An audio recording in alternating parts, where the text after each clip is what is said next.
Sa panahon karon nga gitawag nga multitasking era, usa ka runner dinhi sa lakbayan sa Sugbo, wala lang niya bitbita. Apan, literal nga midagan siya uban ang huni sa musika. Ug daw nasusama siya nga usa ka ala running DJ. Sa practice run uban ang ubang mga runners, gidala niya ang DJ booth.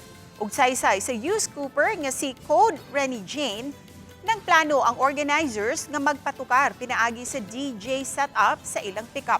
Nahuna-hunaan niya nga what if siya na mismo ang mudagan inubanan sa huni sa musika. Na-inspire kuno siya sa gihimo sa usa ka international DJ. Nag-success siya diyang iyang gihimo atul mismo sa running event. Tungod niini gidayeg sa mga netizen ang effort ni Cody. Sa paghanay ning balita, aduna na siya 1.1 million views ug kapin sa 200,000 reactions ang post online.